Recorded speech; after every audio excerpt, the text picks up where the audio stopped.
The movie starts with a boy named Charlie racing in a boat with his little brother named Sam. It's a high school boating competition and he has won the race. He gets a trophy and a medal from his high school. He has graduated from high school and is offered a sailing scholarship from Stanford University. His brother, Sam, is very close to him. He gets a little upset about his elder brother moving away from him. Charlie promises him that he'll practice baseball with him during the break till his university doesn't start. Practice with you for 1 hour.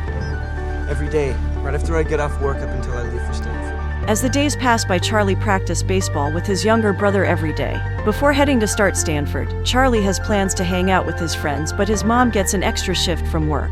She orders him to stay at home and look after his younger brother. While his mom is not at home, Charlie makes a plan to go out with his friends, leaving his brother behind. He secretly sneaks out of his house and sits in his car. Suddenly, his brother catches him sneaking out. He insists Charlie to leave him at his friend's place. Charlie denies it at first, but he agrees to leave Sam at his friend's house. While Charlie is driving, Sam tells him that he'll miss him. Charlie informs him that he will visit him often. Sam compares his brother to their dad, but he clarifies that he is different and he is never going to ditch his brother. They stop in the traffic when all of a sudden they meet an accident. A car speedily comes and crashes into Charlie's car. The car jumps and comes to the middle of the road. Due to the harsh accident, the car turns upside down. Charlie holds his brother. Sam asks him to promise that he'll never leave him. Charlie promises him. They are taken to the hospital. Charlie is not breathing. The paramedics give him shocks to bring him back to life. Suddenly he gains consciousness. He shouts and asks the doctors about Sam. Where's Sam? He sees a body laying beside him. Turns out he was Sam and he passed away. Charlie apologizes to Sam because he broke his promise of never leaving him. The doctors inject him an injection so that he calms down. Later, at Sam's funeral, Charlie is told to drop in the baseball glove on the grave. If you want to drop the glove in now.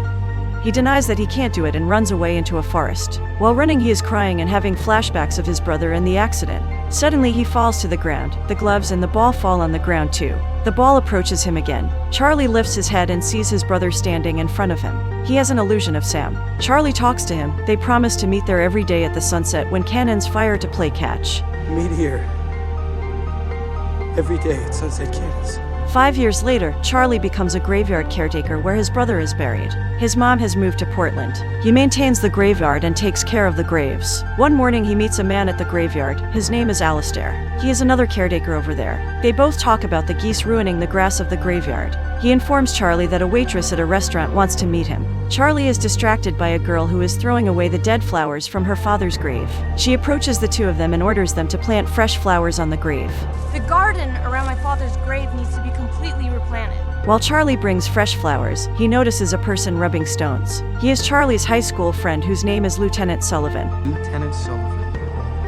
Charlie meets him and explains that he wished he was there graduating from a university with his friends. While he is meeting his friend, Alistair sees him talking to himself.